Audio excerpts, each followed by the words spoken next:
واقعہ حرہ کی حقیقت کیا ہے؟ مدینے کے کچھ لوگوں نے بغاوت کی، بیعت توڑی، کسی صحابی نے ان کا ساتھ نہیں دیا، کسی صحابی۔ یزید نے اس بیعت، اس بغاوت کو کچلا اور ان لوگوں کو تہ تیک کیا۔ مسجد نبی میں گھوڑے باندھنا، ان کی لید کرنا، نمازوں کا بند ہو جانا، اور 1000 عورتوں کا حاملہ ہونا، فوجیوں کا زنا کرنا، یہ سب کہانیاں ہیں مورخین نے گھڑی، لوط ابن یایا نے گھڑی۔ ان لوگوں نے یہ ساری کہانیاں گھڑ کے ہماری کتابوں میں درج کر دی۔ 1000 عورتیں ان کے ساتھ زنا کیا گیا اور 1000 حرامی بچے پیدا ہوئے۔ مزے کی بات یہ ہے کہ یہ جو راوی ہے یہ ساتھ ساتھ گنتا بھی تھا۔ کیا حرہ ہوا ہے، لیکن جو بتایا جاتا ہے 700 عورتوں کے ساتھ غلط کاری کی گئی، 1000 صحابی شہید کر دیے گئے، گھر لوٹ لیے گئے، یہ وہ ہوا، یہ بالکل غلط ہے، جھوٹی باتیں، کتاب و سنت میں اس کا کوئی ثبوت نہیں۔ واقعہ حرہ میں 10,000 یا پتہ نہیں کتنے قتل ہو گئے، اسی طرح 1000 خواتین سے زنا کر کے نعوذ باللہ ان کو حاملہ کر دیا گیا، اور اسی طرح 3 دن مسجد نبی میں گھوڑے باندھے گئے اور مسجد نبی میں اذان اور جماعت نہیں ہوئی۔ دیکھیں یہ جو تاریخ ہے نا یہ ایک خارزار ہے۔ تو بہرحال جنہوں نے بھی اس طرح کی روایتیں بیان کی ہیں انہوں کی یہ غلطی ہے اور خطا ہے۔ میرے محترم بھائیوں اور بزرگوں، یہ 3 سراسر پکے ٹھکے جھوٹ ہیں، ان کی کوئی حقیقت نہیں، چاہے کوئی اہل حدیث بھی بیان کرتا رہے۔ اس کے بعد واقعہ حرہ بھی ہوا ہے، جو واقعہ کربلا سے بھی بعض اعتبارات سے زیادہ بھیانک اور زیادہ گھناؤنا واقعہ ہے۔ بنو امیہ کی تاریخ ہے جس کو لوگ جانتے ہی نہیں۔ مدینہ کے کچھ لوگوں نے بغاوت کی اور انہوں نے اس کے خلاف فوج بھیجی، اور فوج کو جب مدینہ فتح کر لیا 3 دن کے لیے حلال کر دیا، جو چاہو کرو، یہاں جسے چاہو مارو، جسے چاہو لوٹو، جس کا گھر چاہو برباد کرو، جس عورت کو چاہو ریپ کرو۔ اور یہ مدینہ النبی کے اندر ہوا۔ تو کاٹ کھانے والی ملوکیت کے اندر بہت سے واقعات ہوئے کہ جب حضرت حسین کو شہید کیا گیا تو ظاہر ہے امت میں کوہرام مچ گیا۔ تو جن لوگوں نے تلوار کے زور پر بیعت کی ہوئی تھی، دبے ہوئے تھے، وہ بھی میدان میں اترے۔ انہوں نے کہا کہ ہم یزید ابن معاویہ کی بیعت توڑ کے اس کو پھینک دیتے ہیں۔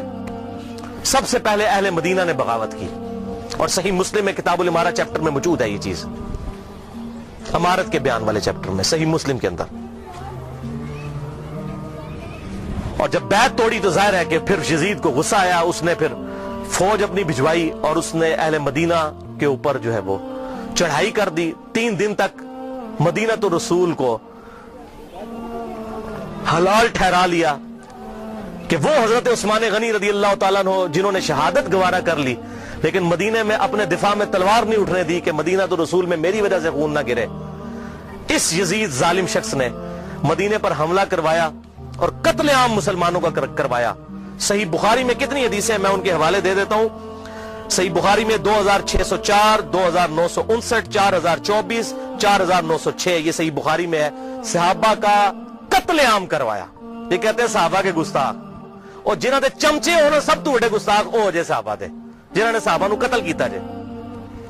گالی دینا تے چھوٹا جرم ہے، قتل کروانا بڑا جرم ہے، اور گالی بھی میں نے بتا دیا انہوں نے شروع کروائی ہوئی ہے۔ یہ ساری بدعتیں بنو امیہ کی شروع کی ہوئی ہیں، ممبروں پر حضرت علی پر لعنت کرنا اور صحابہ کو قتل کرنا۔ اور صحیح مسلم میں 3339، 3319، 3323 سے لے کر 3333 تک یہ 15-20 احادیث ہیں جن کا لب لباب یہ ہے کہ آپ صلی اللہ علیہ وسلم نے ارشاد فرمایا جس نے اہل مدینہ کو ڈرایا، اہل مدینہ کو دھمکایا یا مدینہ میں بدعت کو جاری کیا، مدینے والوں پر ظلم کیا، اس پر اللہ کی لعنت، اللہ کے فرشتوں کی لعنت اور تمام لعنت کرنے والوں کی لعنت۔ کہتے ہیں یزید پر لعنت نہ کریں، ہم کسی کلمہ گو اہل قبلہ کے اوپر لعنت کے قائل نہیں ہیں۔ آپ صلی اللہ علیہ وسلم نے ہمیں منع کیا ہے، لیکن اس کا یہ مطلب نہیں کہ وہ لعنت کا اہل نہیں ہے۔ لعنت خود بخود ہو جائے گی۔ قرآن میں آیا لعنت اللہ علی الکاذبین، جھوٹوں پر اللہ کی لعنت۔ آپ میرے سامنے واضح جھوٹ بولیں، میں آپ کو لعنتی پھر بھی نہیں کہہ سکتا، حالانکہ آپ لعنت کے مستحق ہو رہے ہوں گے، جھوٹ بول کے خود بخود مستحق ہوں گے لعنت کے۔ اسی طریقے سے سورہ محمد کی آیت نمبر 22 اور 23 میں آتا ہے جو لوگ فساد فی الارض کرتے ہیں، زمین میں قتل نہ حق کرتے ہیں، ان پر اللہ تعالیٰ کی لعنت ہوتی ہے. تو قرآن میں لعنت آئی ہے ظالموں کے اوپر, تو ہمیں تو بھیجنے کی ضرورت ہی نہیں, خود بخود جسے فٹ اسے گفٹ, جو ایسا کام کرے گا وہ خود لعنت کا مستحق ہو جائے گا. ہم کیوں لعنت بھیجیں, وہ خود بخود لعنت کے مستحق ہو گیا. وَلِعَاذُ بِاللَّهِ تعالی. اور اسی واقعہ, اس کو واقعہ حرہ کہتے ہیں, جس میں اہل مدینہ کو لوٹا گیا.